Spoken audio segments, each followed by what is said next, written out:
In the spirit of a freewheeling conversation, I'm reminded of a film I saw about, I think it was 15 years ago, the film was made, which was a series of conversations with quantum physicists and some mystics, to use that word. And the whole premise of the film was that the mystic and the quantum physicist is seeking an answer to the three basic questions, which are, who am I, where have I come from, and where am I going?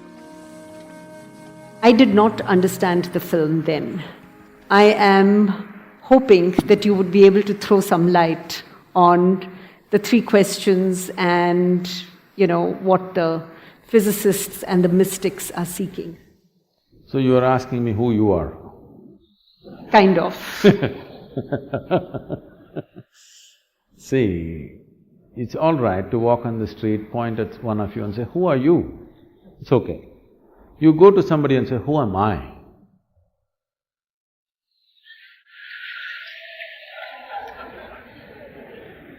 This happened in the Cincinnati airport.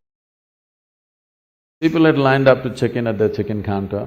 One man came briskly, jumped the line, went straight to the counter and thrust his ticket. The lady at the counter said, sir, there is a line, please. She said, no, I'm in a hurry. Well, she said, everybody's in a hurry, you're all getting on the same plane, so please stand in the line. Then he raised his voice, do you know who I am? She looked at him, promptly picked up the microphone and said, there is a man here who does not know who he is, can somebody help him?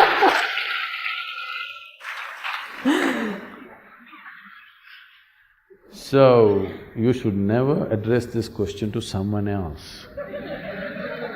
All these so-called whatever, I don't know, I don't want to make comments, they all picked it up because that Ramana Maharshi's book, I think, became famous in California. Okay? Everywhere you go, everybody's talking, who am I, who are you?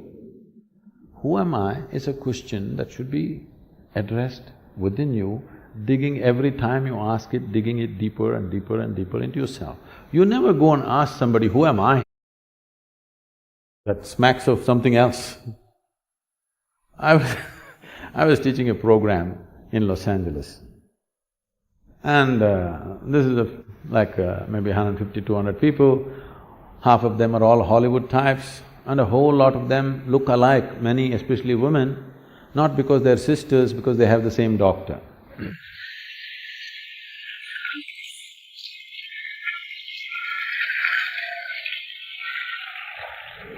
And I'm teaching them an extremely simple process that they need to do every day, which is just 21 minutes, extremely simple. Just that. They're saying, Sadhguru, you're teaching us all these things.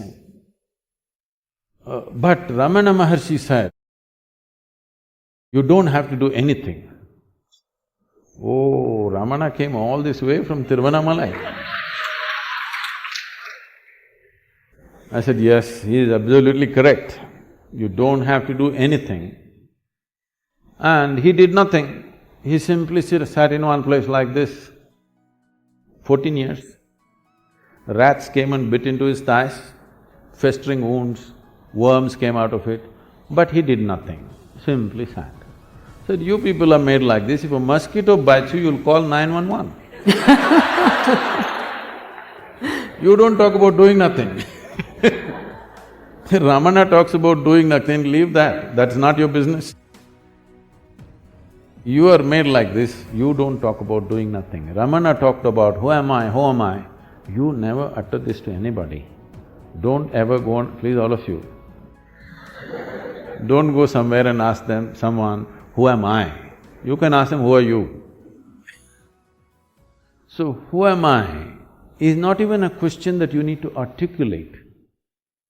When I just said, the more you know about it, the better you can exist here. Not necessarily… don't always think about a human being like he's some kind of a machine, how much he has to produce, there's no such thing. But how he exists is important. When you sit here, how are you within yourself is important.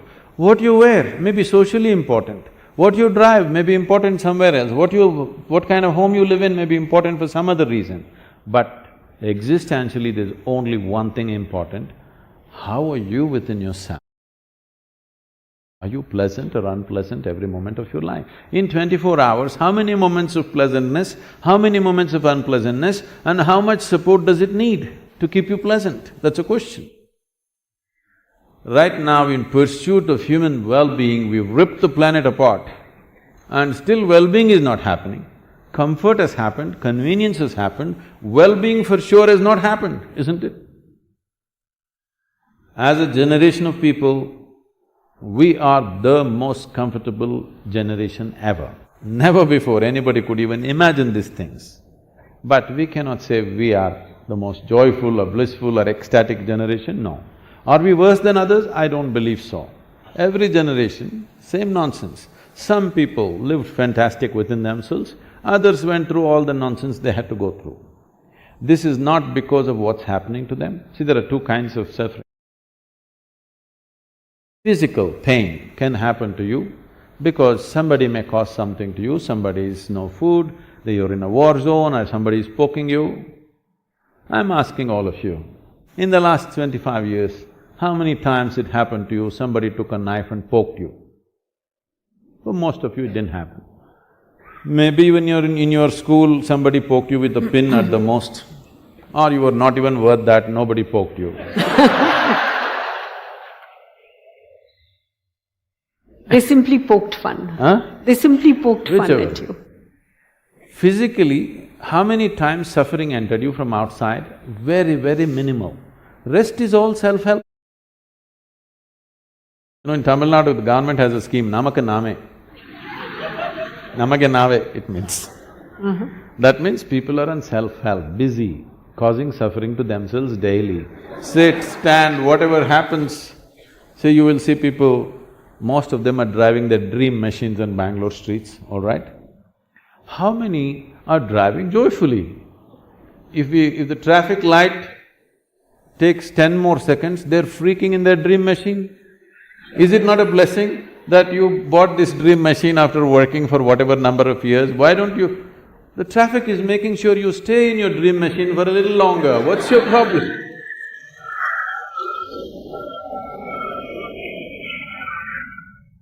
I'm saying just about anything, people are suffering. So suffering is not happening because of something else, it's simply because people do not know how to manage their body, their mind, their energies, their emotion, nothing. Because no attention has been paid. No attention to the nature of who you are has not been paid. So who you are, who am I, question is entirely internalized question, never to be uttered, never to be written down. Unfortunately, somebody printed it and the whole world is talking, who am I, who am I? Oh, this is okay if you are an inpatient. If you're an inpatient in NIMHANS, you ask, who am I? That's allowed. That's allowed. If you're out on the street, you are not allowed to ask, who am I? Get me? You've also talked about… There were other two questions in that. Yes.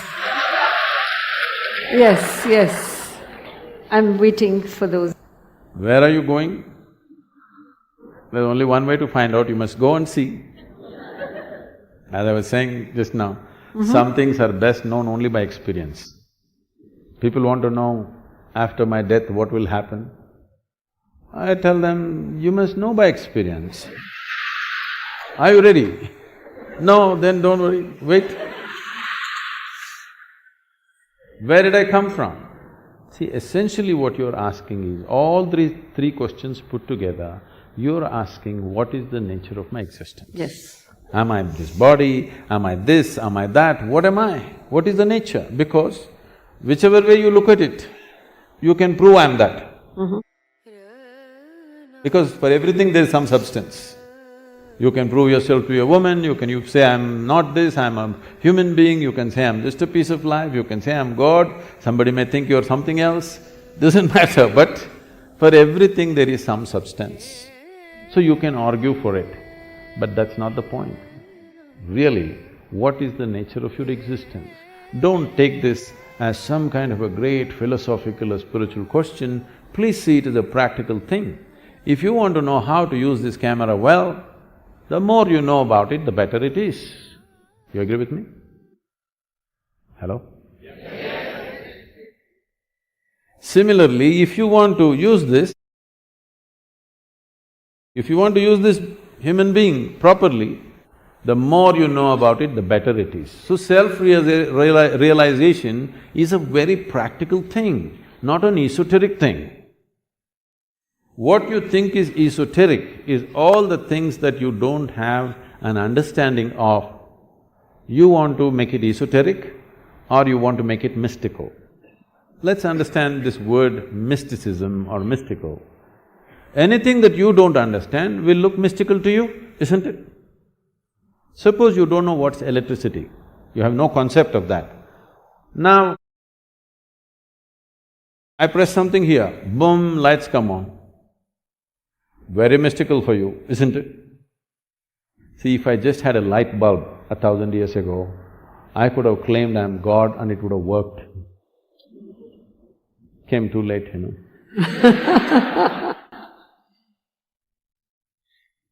So, the more you know about it, the better you will live. This is not something that you seek at the end of your life. This should be the first step of your life, if you value your life. Yes? Yeah. Knowing this should be the first step of your life. Very beginning of your life, this question should be asked. Can I tell you a story?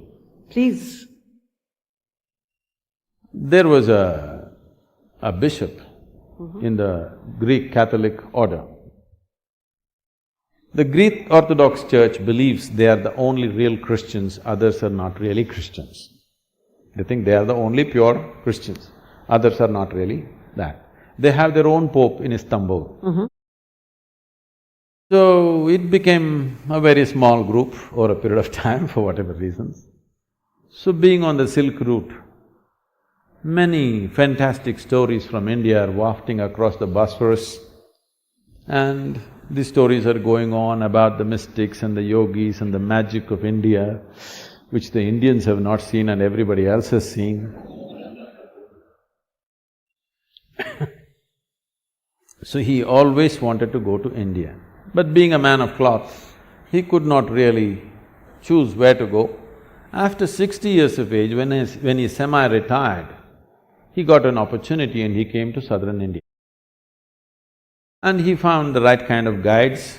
Somebody told him, you go up this mountain, and they gave him the landmarks, and here there's one yogi, he is the right one to meet for you. So he climbed up the mountain. The man is not made for mountains. You know, mountains demand certain things from you. So he went up, and as they had said, there was a yogi sitting in front of a cave, blissed out. He went and he had heard that if you see an Indian yogi, you have to prostrate. But for that also, you need some fitness. This is a part of the Indian thing because that's the only exercise most Indians do. So whatever you see, you just bow down. But now they've learned… A shortcut there Yes, too. the idea is to touch the floor. Every time you keep doing it through the day, it's a good exercise, you don't have to spend extra time for exercise. So he struggled and scraping himself and sat up. All this commotion, the yogi opened his eyes and smiled. So the bishop asked, can I ask you a question? The yogi said, by all means. The bishop asked, what is life? This is after 60. The damn question you should have asked when you were 6, at least 16 you must have asked. No, 60, all right, better late than never, sometime you asked. So, when he asked this question, what is life, the yogi went into raptures. And then he said, life is like the fragrance of jasmine upon gentle spring breeze. The bishop looked like this, what? Fragrance of jasmine on gentle spring breeze? But our teacher told us, life is like a thorn. Once it gets into you, if you sit it hurts, if you lie down it hurts, if you stand up it hurts. And you're saying it is fragrance of jasmine, spring breeze and all this stuff. The yogi smiled and said, well, that's his life.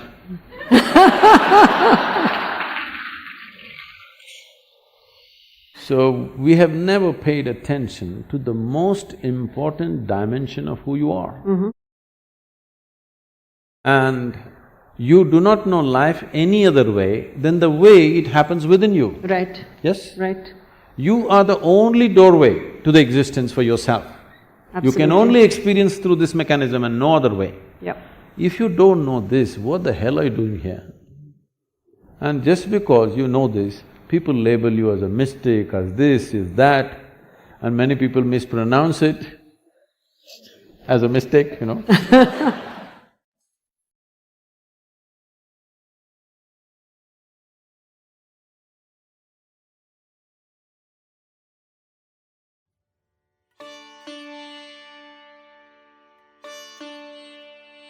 Taking charge of his life and becoming unstoppable no matter what kind of background you come from. You do not worship Ambedkar, but you emulate his life. That no matter what society sets for you, you are unstoppable.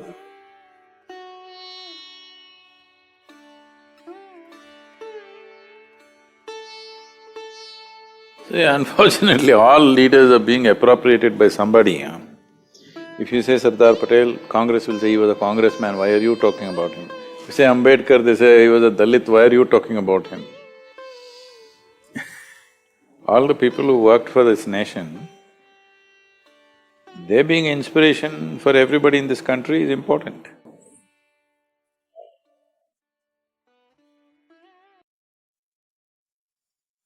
Yeah, to put it in his own words, he talked about democracy not being just a form of government, but this is a way of human beings expressing, respect and reverence to each other. These are his words. So, he's talking about reverence to each other. Reverence to each other, if somebody has to talk about it, in a way it is a spiritual process, all right? So he's talking about social democracy, not political democracy.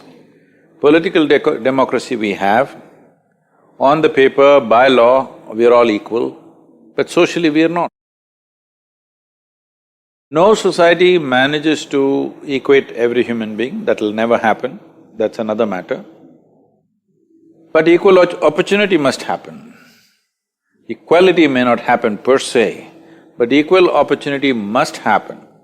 Unfortunately, that's still yet to be achieved. Though by law, all of us have equal opportunity, socially, we still don't have equal opportunity. Variety of people are in many ways eliminated from this opportunity or not available for this opportunity to reach them. For that to happen, it's most important that… See, spiritual process means just this, that your identity is not with your body. Once your identity is not with your body, it's not about parentage anymore. It's not about pedigree. The privileges of pedigree must go. Only then there will be a social democracy. But privileges of pedigree are still continuing. Who is your father is still of some consequence. This must go. Who my father is not your issue. That may be a personal issue for me. Nothing to you. Who I am is all that matters to you. This has to come in the society, it's not happened yet. We are in many ways practicing feudalism through a democratic system. Why whenever there's an election, there's so much talk about caste, creed, religion, who you pray to, what caste you belong to, what does it matter? But it matters because we are practicing feudalism through democratic means. Everybody knows if you get this caste, what is the percentage, if you get that religion, what is the percentage. Ambedkar's vision was a social democracy, not just political democracy, because political democracy, any democracy for that matter, is an endless debate and a confusion. It is worthwhile only when we achieve social democracy. Only political democracy is actually an impediment in many, many ways. Well, we don't get there straight away, we have to have political democracy first and then reach out to social democracy, that's what we are doing. But after 70 years, I would say we're going a bit slow. So you are a man, you are a woman, you are this, you are that, what caste, what creed, doesn't matter, that's what he's trying to bring about. Unfortunately, still Dalits have equal rights by law, but socially we have not achieved it. Still the same level of discrimination is happening. The poignant story that he talks about in his life when he was 9 years of age, when he traveled from a village to go to some place where his father was working, near Pune or wherever. This 9-year-old boy and his rest of his family traveling, when they got off in the railway station, they were not allowed to stay in the waiting room. No bullock cart was willing to take them to the destination. And after much haggling, some bullock cart wala decided to take it, but he puts them on the bullock cart and prefers to walk, because he does not want to sit on the bullock cart along with these people, because at that time it is believed that you will be polluted by their contact. Unfortunately, the same reality continues in rural India, if not to the same extent, but it continues. Still this idea another human being's touch could pollute you, or even their shadow falling upon you could pollute you, unfortunately continues to this day. As a generation of people, we must put an end to this now, because the very idea of India as a republic will fail if we do not fix this.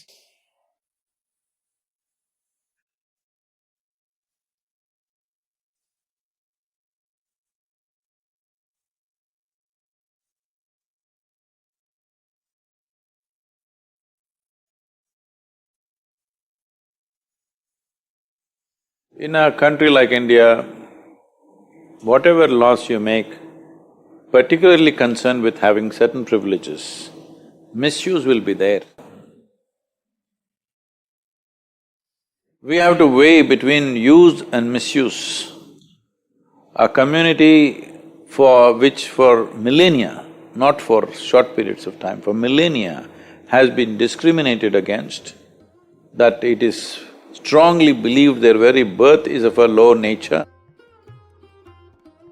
If you don't bring them up with some privileges so that they come level someday, it would be very unfair.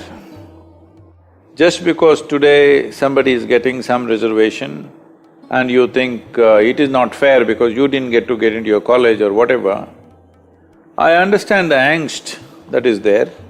We need to understand that's because of we have too much population for whatever infrastructure or education or the facilities we try to create. But reservation, in many ways, as I have seen, particularly in the south, maybe it's not been very well used in the north, but in the south, a whole generation of people from those communities, Dalit community, have gotten well educated, gotten well placed, mainly because of reservation. Now resentment will come on various levels. So this is a little adjustment with reservations may have to be done as time goes by. See, for example, you can give admission to somebody, but you can't pass him because he belongs to a certain caste, then you're bringing down the competence levels in the country. They must be given opportunity and they must be given extra coaching to make up for whatever loss they've had due to lack of proper schooling. But we should not compromise on competence. And similarly for jobs, they must have reservations so that they can enter the job situation, but promotions must come only with competence. This adjustment needs to happen, but as we said, in a democratic process, there is always… after all, an election has to be won, Nobody dares ever to talk about any change, whether positive or negative, which concerns, because anything that concerns a particular community becomes a volatile, election winning or losing kind of thing. I strongly feel that reservations in the present level of development, where the Dalits are in this country, they still need it. But if a distinction is made between urban Dalits and rural Dalits, because the maximum discrimination and disadvantage happens in rural India, they must be given far more advantage than those who are already living in urban societies. It can also be made like this: first generation, to get out of that social pit that unfortunately has been dug for them, they must be given reservation. Second generation, it must drop a little bit, third generation should be out of it. But for rural Dalits, it is very, very essential. There is no way out of that right now, because the discrimination is so cruel. So we should not underestimate this and think, oh, they are getting all unfair advantage, you must take off the reservation. No. Such people should expose themselves to the rural situations in this country, how discriminatory it is, horribly discriminatory it is. They cannot even enter your house from the main door, they have to come from the back door. That is not acceptable for any human being. They can't drink tea in a local tea shop. That is not acceptable, all right? So, this privilege of pedigree has to go, and reservation is not a curse upon the country. We can fix some timeline, 2 generations if they come out of it. Those who have come out of it should voluntarily go out of it. Something like this must be created. Dalits who have come out of it should share the reservation with those who have not come out of it. I mean, this is from responsibility only. See, these privileges we must understand, or because of a certain existing injustice, we should not make the privileges themselves into another injustice. So we need a more conscious society for that. We should stop looking at people as this community, that community, because all of us have only one vote. Nobody has extra 2 votes for one person. So that means by law we're equal. Socially that has to manifest.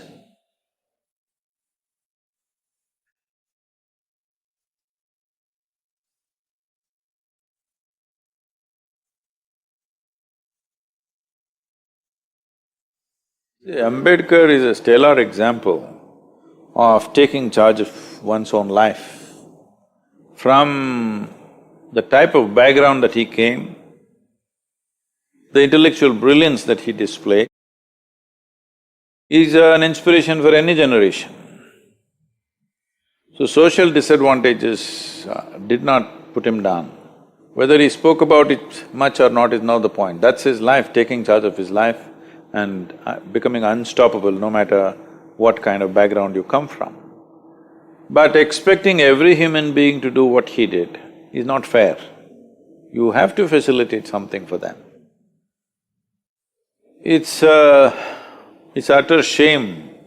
Personally, I feel ashamed that even today, though we are active in so many hundreds of villages, we are still not able to change that. I've made efforts unseen. All you will create is conflict. It'll explode.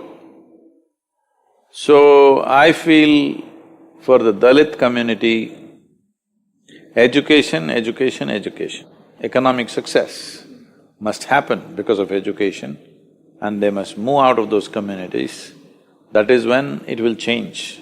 Or it has to be only generational change. In this generation, if it has to change, they must get all highly educated and move out of those village communities where no matter what, they're put to a disadvantage.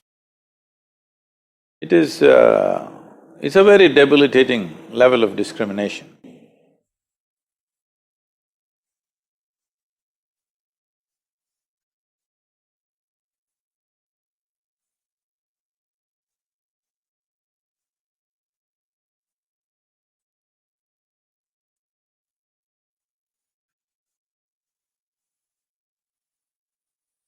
Though this culture has been steeped in spirituality for thousands of years, and always we've been told our life is our karma, that means our life is our making. In spite of that, in the last few hundred years, we've become such a helpless lot. I would say this is a consequence of being an occupied nation for nearly 1,000 years. Unless you suck up to somebody up there, there's no way you can survive. I think that's gone so deep into Indian psyche. And when a good leader comes up, when a capable leader comes, when a competent leader comes there, what he needs is many layers of leadership. Instead of that, what he gets is worship. What is he going to do with his worship? Unfortunately, we have not created those many layers of leadership because this is the psyche of an occupied nation, especially when it remains occupied for hundreds of years, where people slowly understand if you put up your head, you'll lose your head. Best thing is to put down, mind your own business and get away. If you want something, suck up to somebody who's sitting up there. This has gone very, very deep into us. I think in many ways Ambedkar fought against that do not create demigods out of leaders, political leaders.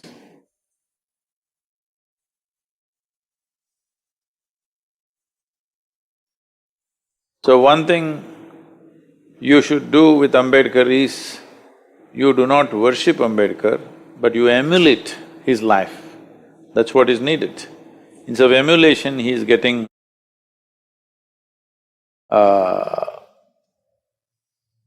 what? Worship. No, you need to emulate his life. But no matter what society sets for you, you are unstoppable. You have taken charge of your life. That's what we need to demonstrate.